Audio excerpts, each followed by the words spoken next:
Jai Ma. Since it is a special, very special birthday month of the mother, and we had kept collected works as we were doing, so volume 13, we had kept that portion on the mother intact, that we'll read it in February. And then I forgot about it. So we entered into volume 14. Today I suddenly remembered, oh, we have kept it. So I checked and found out, yes, we have not taken that. So it's the birthday month of the mother, and uh, people, of course, talk about she is infinite actually. I don't know what to say. But what is important is the difference between, first of all, how, as an Indian, we approach the divine advent and how generally it is understood. So there are people, when they write a biography, standard biography, recently something has been written about the mother, and of course Sri Aurobindo. So the material vision is, it sees from outside and then it tries to see the value. So value is what? So when they read about Sri Aurobindo, then his outer life is amazing.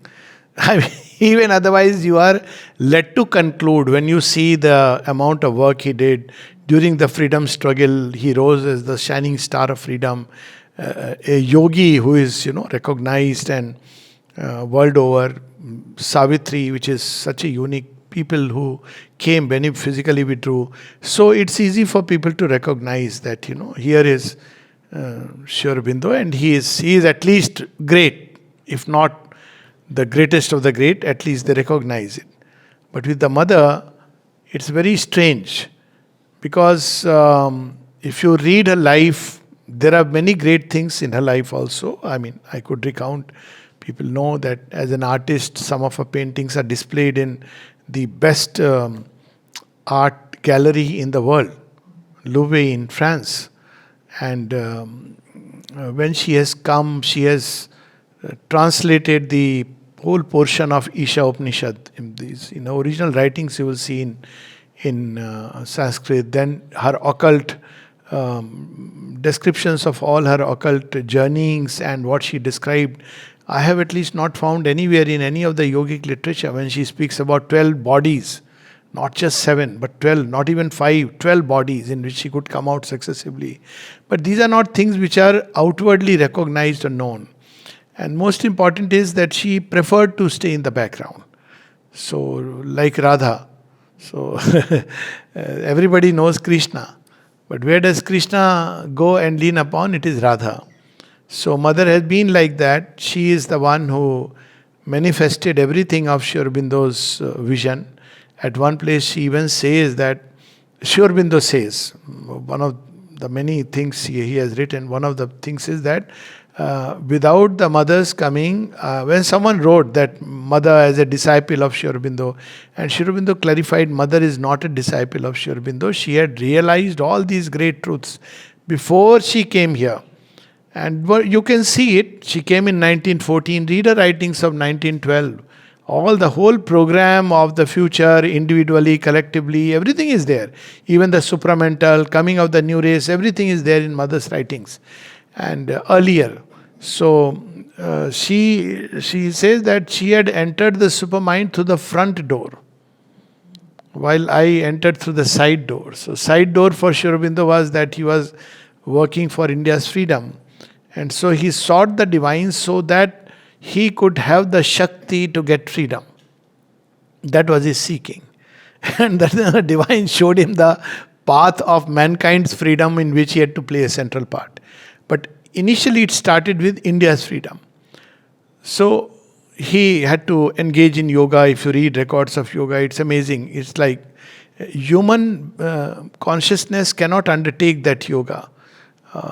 Except as a gift of grace. Of course, he doesn't even write the method that he did for arriving at the results, but those results include Trikal Drishti and whatnot. And see, Sri Aurobindo's Trikal Drishti people speak of. Now, in one of the conversation that the mother has with Sri Aurobindo asked her, now you see, Sri Aurobindo has a Trikal Drishti, and he wants to confirm something. So he asked the mother about India's freedom. that he has seen it, but he wants to confirm it. And the mother says that is all that is decided. And that's how Sri Aurobindo writes that freedom of India is decided. So she had known it 32 years before the freedom came. And so it is so amazing. She had many, I mean, one could go on describing all that she has foreseen. And they are so wonderfully true. Slowly you can see disintegration of Pakistan. Today I was speaking about it. That in the playground you will see the map of United India. So people had asked the mother that, Mother, this map must have been made before the partition, before independence. And she clarified, no, this map has been made after the partition. This is the true map of United India, the spiritual map of India. Now in 40s, even 50s, 60s, 70s, 80s, maybe 90s, people would have doubted.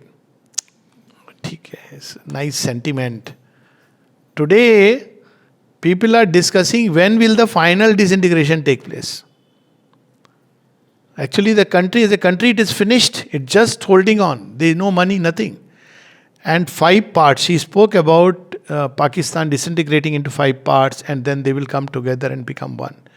Based on her, the other day, just about few weeks back, when India-US trade tensions were very high and all kinds of predictions were going around, passingly I had mentioned, this is a passing thing, they will both become friends again. Because it is needed for the world. And today you see the whole scenario changes because she has foreseen, and she is not just foreseen, she is doing it. So that is the mother, but she preferred always to remain in the background, and it is because of her will that people don't know. In fact, in one of the places she says that I prefer to remain in the background, let them worship thee to thy heart's content, to their heart's content.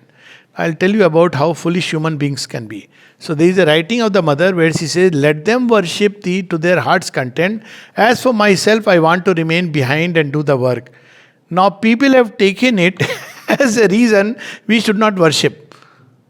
So they don't even know, there is no need to go to the samadhi and do, because mother has said, let them worship thee, as if she is putting down worship. She is not saying that. It is her very personal feeling that she doesn't want to be worshipped, she has come to do the work. So, this is how, anyway, that's human consciousness. So, she has done the work very silently. And that's why Sri Aurobindo says, before the mother's coming, I could go ahead and complete my transformation. But it would have been impossible to give this yoga to the world and enter into world transformation. This project would have remained incomplete. So with the mother's coming, everything became possible. When one of the so-called masters, he said about Sri Aurobindo that Sri Aurobindo is sitting on the path because he was not doing anything actively outwardly in 1915. So a disciple asked him, he said that could be said before. But after the mother's coming, 10 years of the yoga has been covered in 1 year's time. And everything that we see today, because of which we are able to connect, the Arya, all the writings, it is the mother who actually impelled, I don't know what word, to Sri Aurobindo to write. And that's how it started as a journal. The ashram, it started by the mother. As soon as she came, she started that it should become self-sufficient.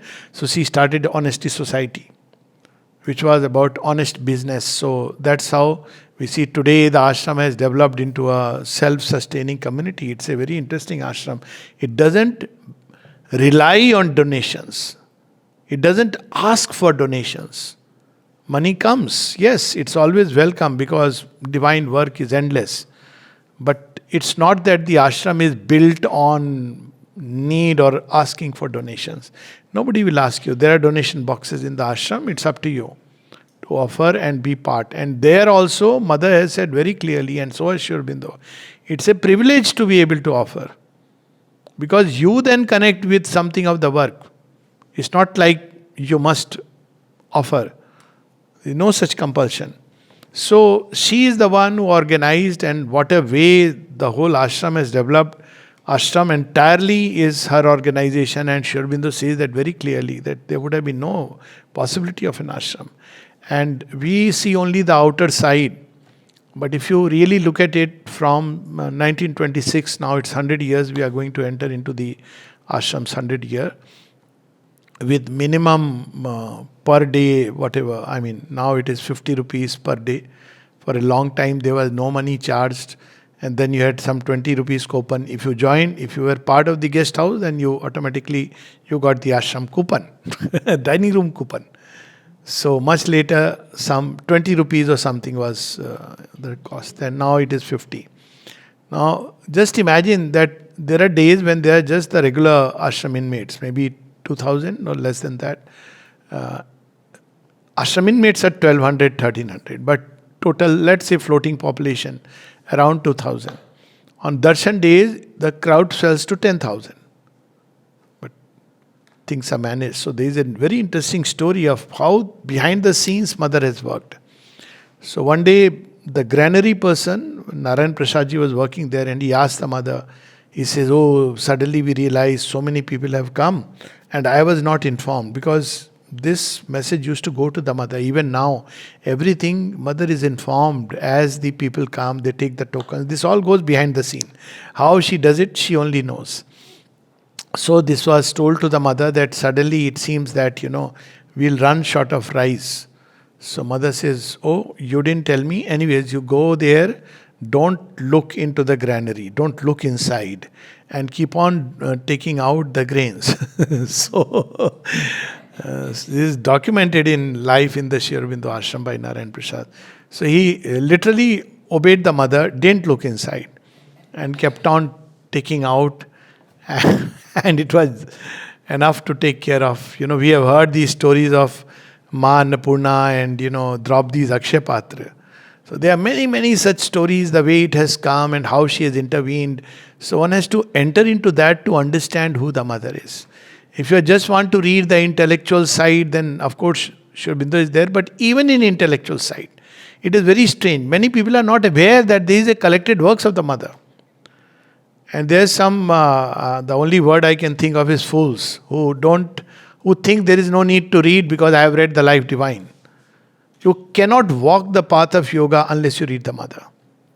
All the right from prayers and meditations, volume 2, volume 3, very first question, tell us something about yoga, where she speaks about concentrating on the fire in the heart. Then she speaks about becoming conscious. If you read volume 3, you will see the entire yoga given there, all that is necessary to know. So, it is so amazing that everywhere you see the footprint of the mother, the action of the mother. Every house here has a story of the mother. And many of us must be fortunate enough to go and visit some of the sadhaks. Every house, and it has its own unique tale to tell. This is her Leela, which doesn't go outside, because outside you see collection of books. So you see what outwardly makes a name. But this is how she has got into the yoga. And that's why when someone asked her, what is meant by initiation in this yoga? Who can we say is initiated? Because there is no formal initiation. Nobody, there is no Swamiji, Panditji, Yogiji who says, you are in the yoga.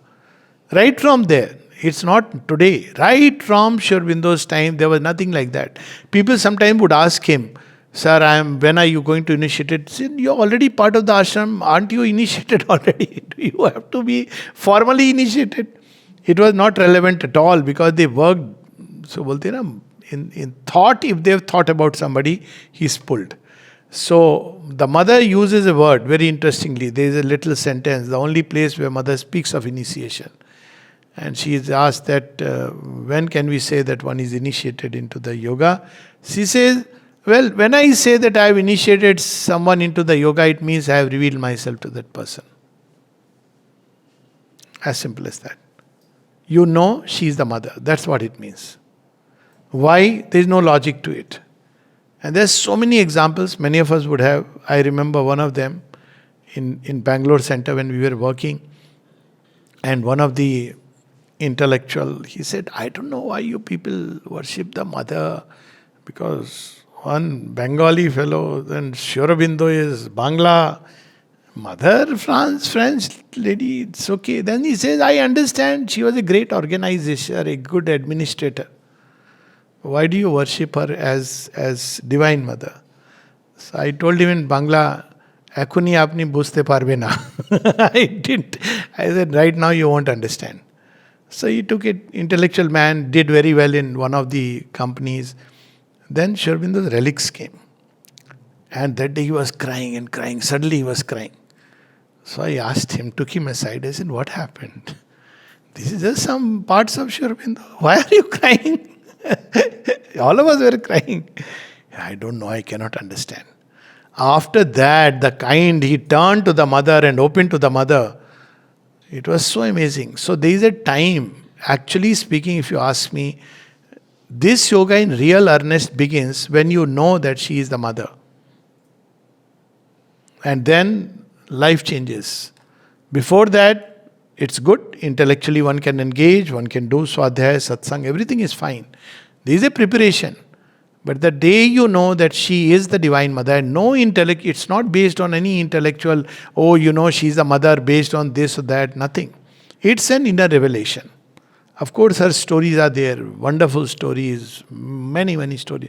The day the heart feels, and this cannot be done by anybody's pressure, but the day the heart feels that yes, she is the Divine Mother, one is finished. So she says, when I say I have initiated someone, it means I have revealed myself to that person. So such is the beauty and joy of the mother. And yet, as I was saying, in India, when you write the biography of, let's say, Shri Krishna, so one of the standard biographies of Shri Krishna in the ancient tradition sense is Srimad Bhagavad Puran, isn't it? When does the life of Shri Krishna actually come in that? Much, much, much later, 500 pages down the lines. Then you will have Krishna avatar.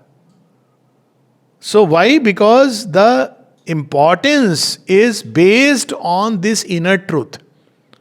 It's not based on what you outwardly did. In the entire Mahabharata bar, Shri Krishna is sitting quietly on the chariot.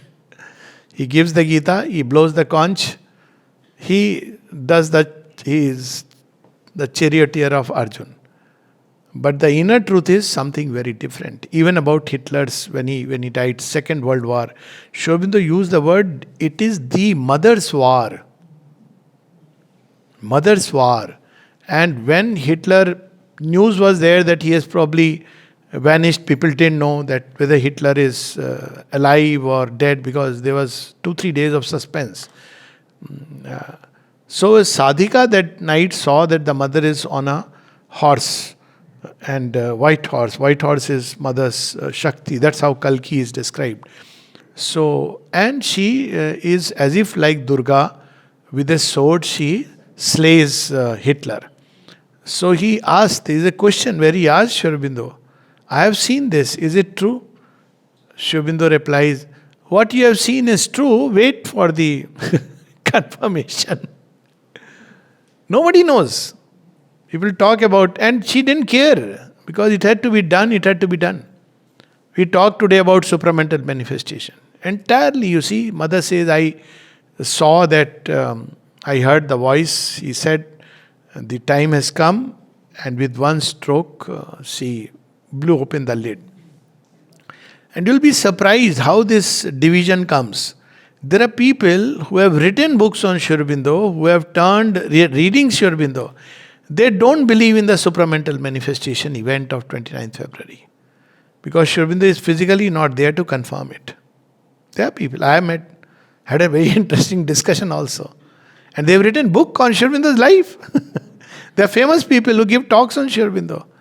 But somehow, because it's only when you are ready for the yoga, that there will be an inner revelation of who the mother is. And the yoga itself cannot be done without the mother. That's very, very clear. Sri Aurobindo has mentioned, this yoga you cannot do without the mother. The mother, at the end he says, no human power or tapasya can rend the veil. It is only the mother who can do it. He himself did not take it that, well, I will do it for you. It is the mother. So that is the mother, and we could continue speaking, any number of days, and yet it will not exhaust. So, who is the mother? As I said, in India, the value of the person is derived from the deepest inner truth and not vice versa. Today, we see outward action and we think the person is great. So, if apparently the Britishers handed over Azadi, or to during that time Gandhiji was there, Nehruji was there. So suddenly you hear songs like "De di hame azadi bina khadak bina dhal, Sabarmati ke sant tune kar diya kamal." So they start praising. This is not how Indian mind works. Shri Krishna, before the war begins, says very clearly. He says, "Look here, I am showing you the truth." He showed the truth in Kuru Sabha, he showed the truth to Arjun. And then he says, "You choose." Arjun chose to be the instrument. Rest is history. So mother had not only seen, and Sri Aurobindo mentions that she had seen India free 32 years before India got freedom.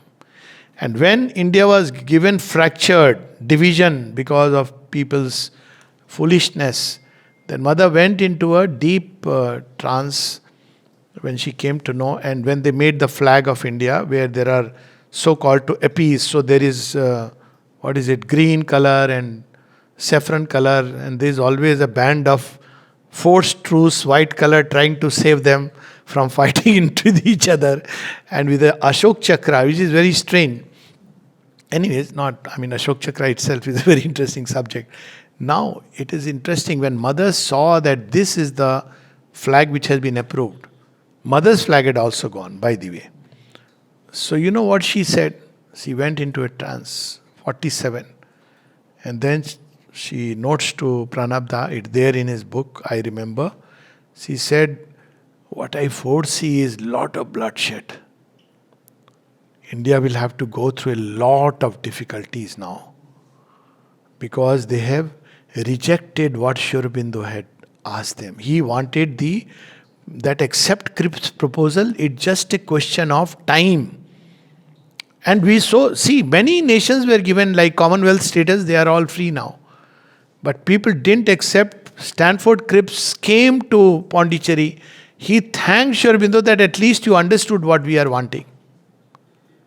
And it was refused.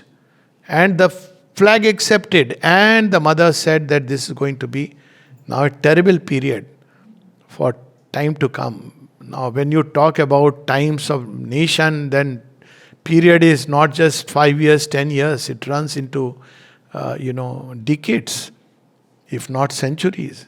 And we are so fortunate that recently, when I heard about the Bande Mataram song, what is interesting is not only Bande Mataram has been made like a compulsory part of course, they can't change it to national anthem. Sri Aurobindo writes of Bande Mataram as a national anthem. These are Sri Aurobindo's words. And it was debated whether it should become the national anthem. But ultimately, because there is mention of Durga, so they dropped the two stanzas, took up the Janagana Mana, which is only about the outer body. It doesn't describe the soul of India. And Bande Mataram reveals the soul and the inner being of India.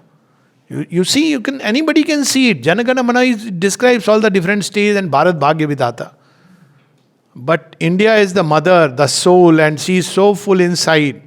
So it has taken how many years? 150 years since Bande Mataram was born, and 120 years since it became the cry of the Indian nation, that they have accepted Bande Mataram. The resolution has been passed. But what is interesting is that all the 6 stanzas have been accepted. Just imagine, it has taken 77 years. And does anyone know the 6 stanzas? Why they were not accepted? Because the last 2 are Tvam hi Durga Dasha Praharana Dharini Amala Kamala Dala Viharini. So they said it's about goddess, it's about Hindu. And they were so fools that they didn't accept. Mother said Durga is the presiding deity of India. It's not about being a goddess. And she has written what Sri Aurobindo wrote in Durga's throat, The mother, you'll find it in collected works also in volume 12, where she said that every nation has a living soul and a guardian deity. It was known in ancient times. If you read some of the Greek literature, there is a guardian deity. Egypt, you will see a guardian deity. That truth has been lost post Christianity and Islam because there is nothing like that. But India always remembered it that there is a guardian deity, and that is Durga. And these two stanzas which were dropped continued in the ashram. So it gave me a lot of joy inwardly that, see, in the ashram we always sung these full 6 stanzas and the whole map of united India. You see how recently things have started changing and we are getting back parts of India which had fragmented. So ultimately it is truth that wins. Whatever may happen, Satyamev Jayate is an ancient truth. Yes, it takes time. It takes maybe a century, maybe a couple of lives for an individual. But truth always wins. So all this is, we really owe India to the mother and Sri Aurobindo, freedom of India. We owe the freedom of mankind, the path to mother and Sri Aurobindo. And how much ever gratitude we may have will never be enough. So, well, I could just flow on because it's such a deep emotional subject. Mother Anant, Ma Katha Ananta. Ma Ananta, Ma Katha Ananta. But as I said, this part I had not read. We had skipped from volume 13 of Collected Works of Mother to volume 14. I had deliberately left it that in February we will read it. And I had forgotten about it. We started volume 14. And today I remembered that, we have not read it. So right just before, she has reminded. So who is the mother? So as I said, it has to start from within outward. The value of a person is not based on what he has outwardly done and achieved, but what he inwardly is and becomes. So who is the mother? There are some of her own writings. Sri Aurobindo has written, we know that the mother, that's the most best biography of the mother, which is available now as a separate book. 6 letters. 6th letter, letter number 6, is entirely about who the mother is inwardly. So when he says the one whom we adore as the divine mother, is about the mother.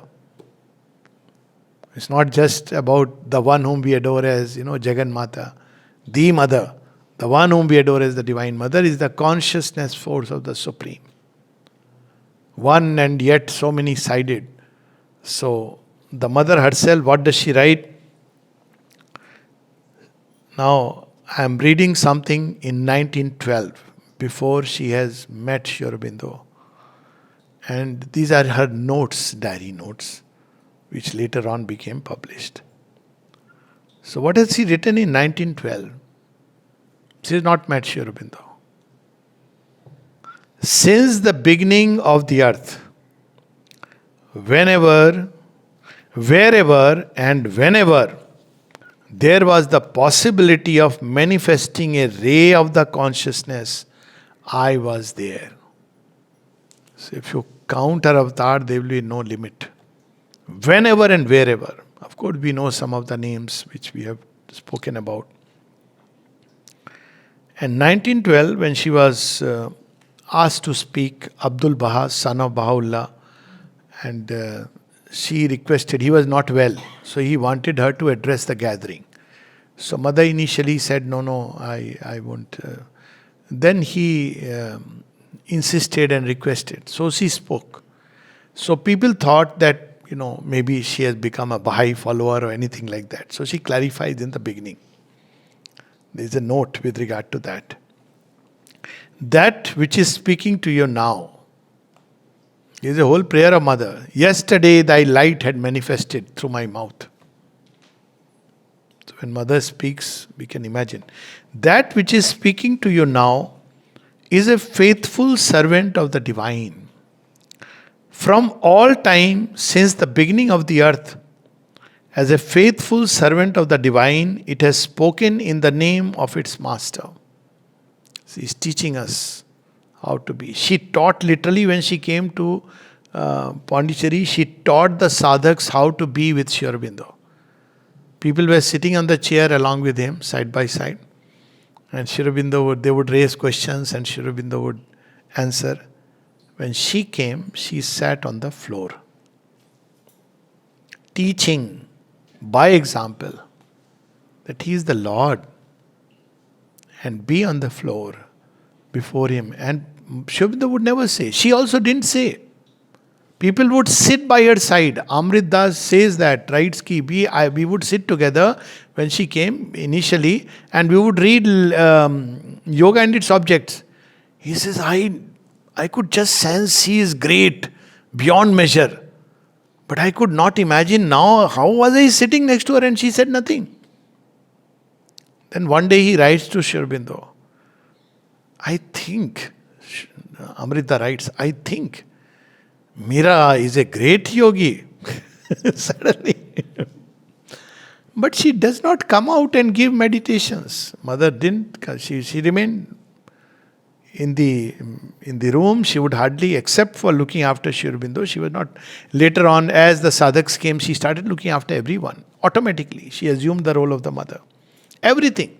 And the way she looked after in every detail. If you go to mother's room, you'll see a little tray where there were 8 different flasks of different sizes. So I thought, normally you keep a flask maybe for Sri Aurobindo she has kept. Then I was told, no. All these flasks are for different people who were mainly working at that point of time. And to each one she would make something which is specific to that person. So one person will have soup, the other person will have a different soup, the third person will have milk, sometimes with cocoa. All these 8 flasks. And there must have been many other things like that. What a care! And these were all meant for different children who are working. But when mother came to Sri Aurobindo's room, Sri Aurobindo will get up and make something for her. Of course, it's a leela which is very wonderful. And when they would talk, Champak Lalji was a listener to everything. He was like in the privy of the gods. So mother had told him only one thing. Champak Lal, you have heard, keep silent. Never speak anything about all that you have heard. Why? Because they were asuras who were outwardly great, but they were talking about everything. What experiences, and they could never, speak about it. He never, that's why at one point, though he didn't stop speaking because of that, but this is an event which took place long back. But then he would never say what discussions took place. So that kind of leela. So Sri Aurobindo, he goes and Amrita writes to Sri Aurobindo, she is a great yogin, it seems. He says, yes, she is a very great yogin. And the day she comes out, and he said she doesn't give meditation. The day she comes out, that would be indeed a very great day. So we can say that 24th November 1926, she came out. And that's when Sri Aurobindo withdrew. And from then onwards, it was the mother in the forefront. And whoever wanted to disregard that rule, Barinda, Motilal Roy, none of these could stay. There is a letter of Sri Aurobindo written to Monida, or one of the persons I am forgetting, where, there were a couple of people, their names are not important because there are some more, whom she says, if you cannot accept the mother, then what are you doing living in the ashram? Because you cannot do this yoga without her. That was the place that he gave. And yet mother would she's showing us the way. I am a servant of the Lord. Sri Aurobindo says she is the divine mother, Divya Shakti, but she would, as far as the Lord, she is here to serve him. They are very sweet stories. When a sadhak would bring Tulsi bead mala from Gujarat, he would bring on Janmashtami for Sri Aurobindo. And Sri Aurobindo would request that please wear it on the darshan on 15th August. They are very close events. Even now on the calendar, Janmashtami and Sri Aurobindo's birthday are generally, a week apart, or sometimes, I think last year they were on the same day. So Sri Aurobindo would wear it and then pass it on. He would give it to mother and mother would hang them. They are also there. If you go, all of them are there. All the different times, they were given to the mother, to Sri Aurobindo. So when she was asked to speak, so she says, well, and as long as earth and men exist, it will be there in a body to preach the divine word. She will use any body, and she will be there in a body to preach the divine word. She says that as long as there is earth and humanity. So, wherever I am asked to speak, I do my best as a servant of the divine. What a humbling thing for everybody who is speaking in the name of Sri Aurobindo and the mother. That's why some people don't understand, but I must clarify today. So when people start doing Mahima Mandan of the speakers, they start giving mala and all this, it sounds so grotesque. Mother will speak. Everything, and sometimes crazy things. There will be a photograph of the mother on the side and speakers are sitting on the dais as if they are kings. She is teaching us the way. You are a servant of the Lord, and there is such a great joy. This is an aphorism of Sri Aurobindo. God's servant is something. God's slave is greater. Who is slave? Slave and servant. Servant has a pay. He works and he wants something. दिहाड़ी का मजदूर 6 घंटा आश्रम में काम करेंगे. Who is slave? He can ask nothing. Slave cannot say, I want something in return. So what does the divine give him? He is always in the company of the divine. Because slave has to be 24 hours. Slave is slave. So he cannot run away. He will be always there. But just imagine God's slave. Hanuman, Nandi. So she is showing us the way. I am servant of the Lord. So don't expect. So, but to speak in the name of a particular doctrine or of a man, however great he may be, that I cannot do. This is the sign of being her slave. You cannot after that speak somebody, something, all this. Because she has picked you. And then she says, why I cannot speak? Not out of ego. She says, the eternal transcendent forbids me. It's not because I cannot speak, I can speak on anyone, but the Supreme Himself is forbidding me to speak in the name. This he is saying because she was speaking with Abdul Baha. Then there is a note of 1920. And this shows us such a way how to be. I belong to no nation. Biography is mentioned that she was born in France. But she is saying, I belong to no nation. She was born there. She came here, but she doesn't belong. There is a difference. I belong to no nation, no civilization, no society, no race, but to the divine. That's why when Sri Aurobindo was asked about the mother, he said, Mira is born free. He did not say this in a written conversation. He said this to Barin and to a couple of people who asked them, who is she? Great European yogi. He said, oh, she is born free. You can't say anything about her. I obey no master, no ruler, no law, no social convention, but the divine. That's why her action cannot be understood. Because we look at everything from the lens of convention. Convention is necessary for mankind struggling in ignorance. But if you see the mother's action in the ashram, the way she has, when egg was served in the ashram, I'm just saying that, how when she could take such a strong, like a, so some people wanted a message from her for the vegetarian congress or something like that. Mother didn't give. For 2 months she didn't give any message. So people continued to ask. Now you see, in India, there were vegetarians and non-vegetarians. All the Kshatriyas were non-vegetarian. Nothing special about it. Many of the Rajarishis were non-vegetarians, if you read their life. But we have developed this kind of fad. Now, it's good to be vegetarian. It's healthy. I myself would not take, but to make a fetish of it. So she said, I had a very strong message to give, but I have held it back. What has that got to do with spiritual life? It has its place. By all means, be a vegetarian, doesn't matter. So then she gave a message, cling to truth. That also people misunderstood. So she says, I obey no master but the divine.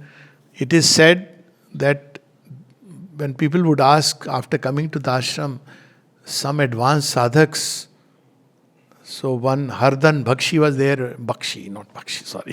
he was a military man, ex-military.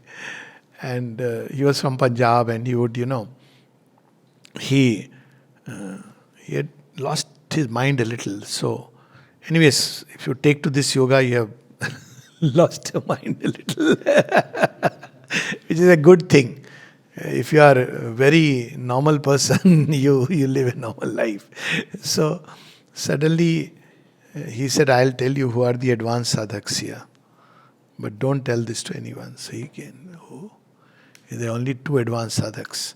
Sri Aurobindo and the mother. And he said, what do you mean? He says, see, Sri Aurobindo has surrendered completely to the mother. And the mother has surrendered completely to Sri Aurobindo. If something Sri Aurobindo would say, the mother would change completely everything. If something the mother would say, Sri Aurobindo would completely change.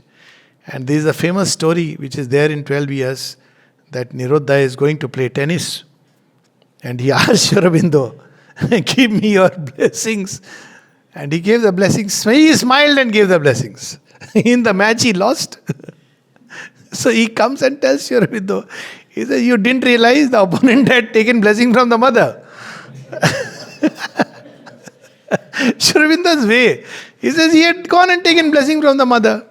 You didn't do that. It was a very beautiful way of teaching him where to surrender, whom to surrender. He says what to do. Now my blessing versus mother's. So obviously she is Shakti, Supreme Shakti. So she says, now something which is a take-home point for all of us, and I think if we remember this passage is a whole sadhana. People ask, how is this yoga done? What mantra, what japa, what meditation, what work? This if we can follow, nothing else is required. It's so difficult to do it. And what is she saying? Because this is the path she has gone through. She is showing us her path. To him, I have surrendered all. Will, life, self. After that, you can't make any demand. I want this, I want that. Then it's not surrender anymore. Surrender means whatever you will. I am ready to give. What we are ready to give? Take out some cash and put it in the hundi. That too extra cash. There is a very beautiful experience once, very old sadhika was telling me. She said one day, she is clairvoyant, so she would hear mother's voice time to time.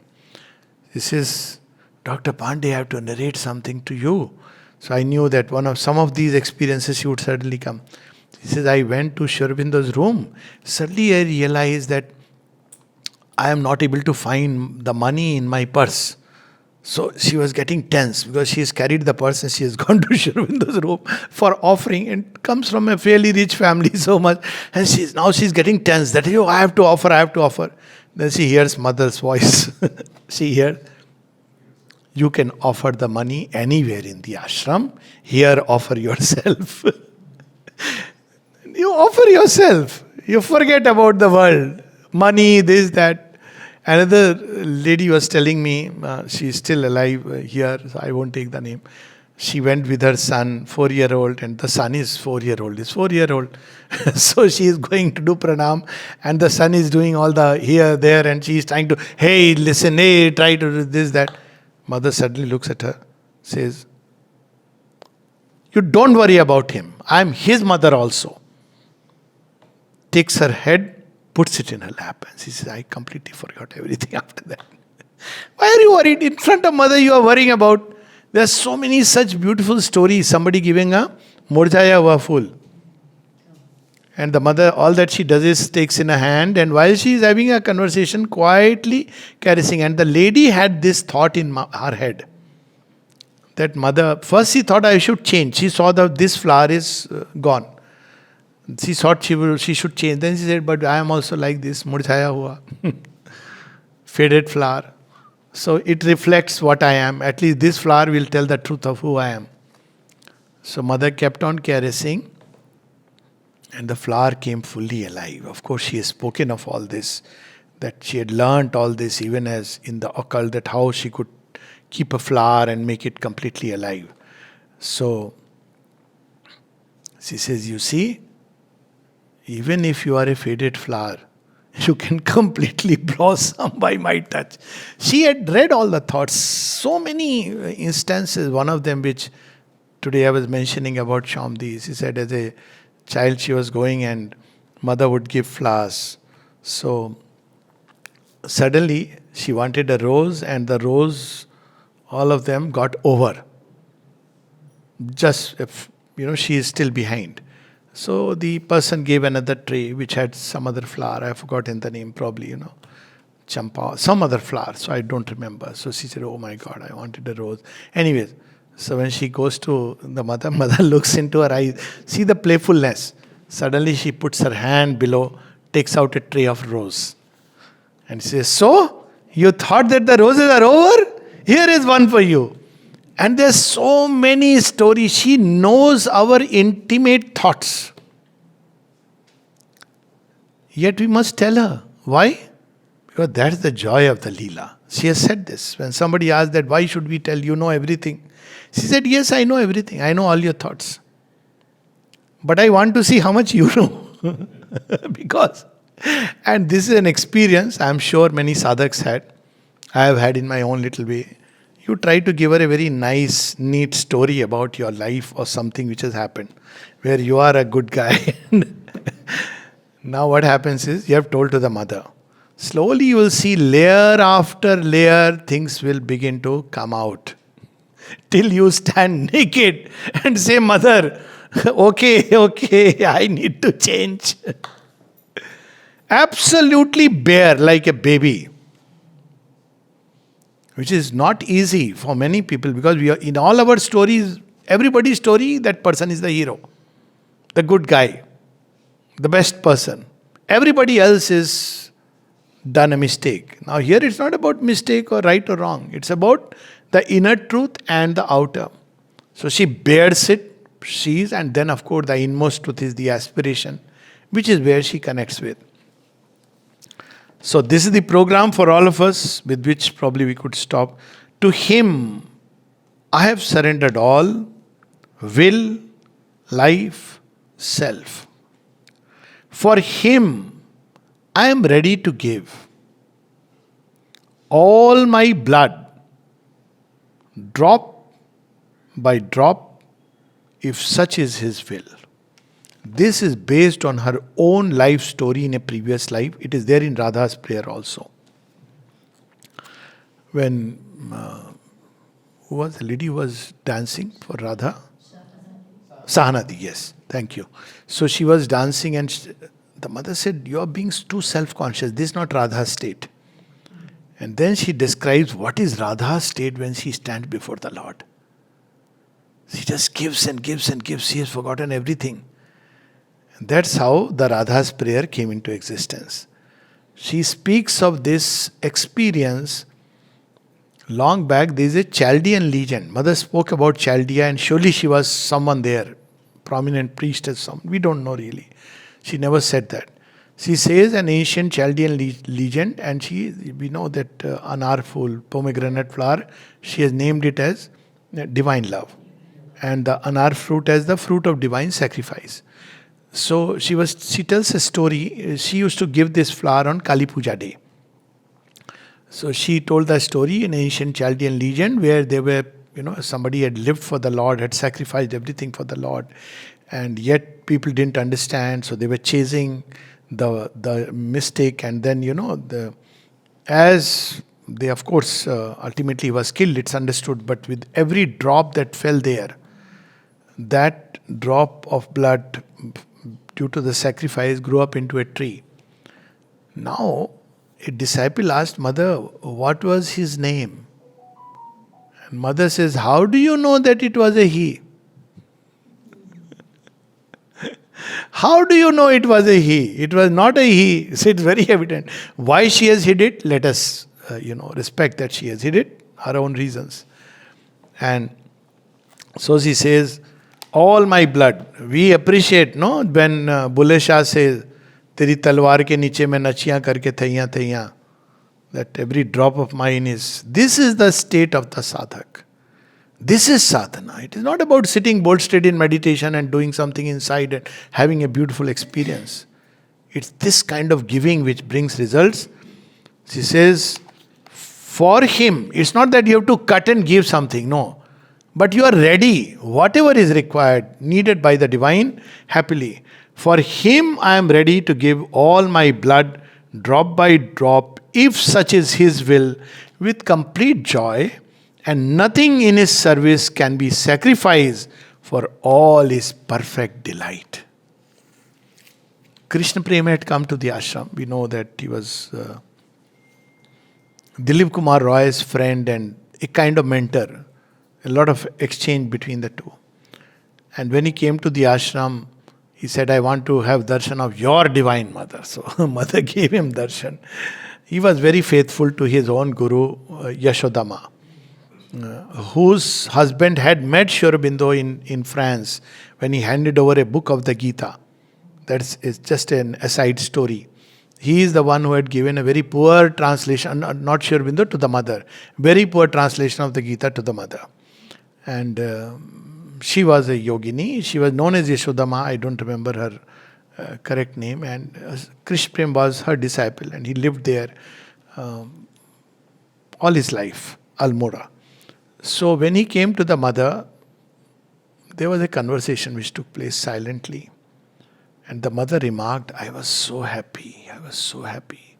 Rarely you find such a person, such a soul. What happened, mother? He says, I asked him because I know who he is. Whatever he wants, he was ready to give.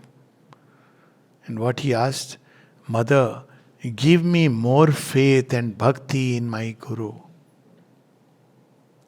And mother said, but you already have. She says, I want more. Ye dil mange more. What? Not money, nothing. Not success, not siddhi, not experience. He said, give me more faith and more bhakti for my Guru. Mother has said, this is the rarest of the rare. And it is this which brings results. So here we have the perfect recipe for sadhana. It cannot be fabricated. Even if you wish, it won't come out. It's not something mechanically you can say. And if you say and the divine takes it seriously, then you had it. Mother says that. Never say to the divine, even, not exact word, but something like that. Even passingly that I am yours. Because if the divine accepts it, then the whole world cannot keep you away.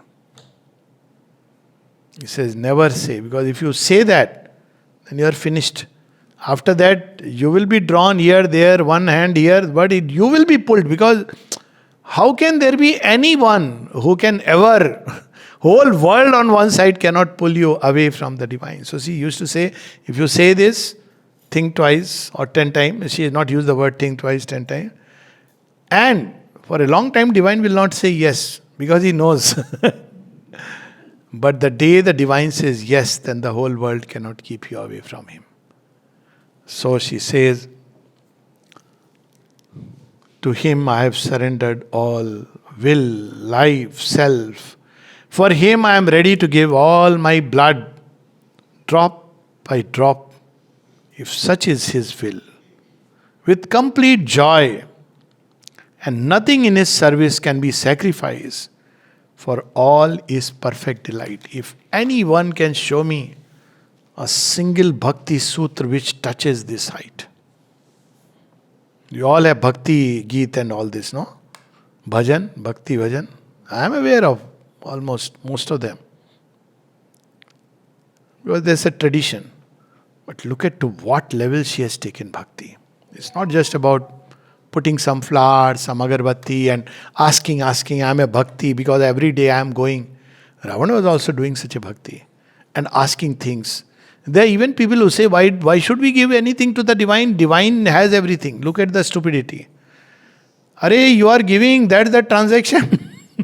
But you cannot do it with the idea that I am doing it as a good transaction. Because that's how, that Tagore's poem, that I am giving. So he hesitantly gives one grain of wheat and that turns into a grain of gold. But if you do it with the idea, okay, this is a good strategy. Mother says that this is the highest path, swiftest. But you cannot do it with this idea that I am going to get something, so it's a good strategy to hand over, because then you are in trouble. One little story of Sri Aurobindo, when some people stole jackfruit from some garden. But they justified it, that anyways, we'll make it and send to Sri Aurobindo for prasad. And Sri Aurobindo would hardly eat. So this is a story told by the person who had done it. So they made very nice jackfruit vegetable and puris. And as was the custom, many of these people would send it to Sri Aurobindo. Sri Aurobindo would usually just taste it. Sometimes he would just look at it and the rest would come back. Now they are waiting. Nothing came back. Nothing. Later on the tiffin came empty. Look at the Leela. So they asked, what happened to all the puri and jackfruit? So the disciples said, we don't know. Sri Aurobindo, he did that. He tasted just a little. Then he suddenly asked all of us to have it. Ways of the Lord. That day he asked everybody present to have it and we relished it very much.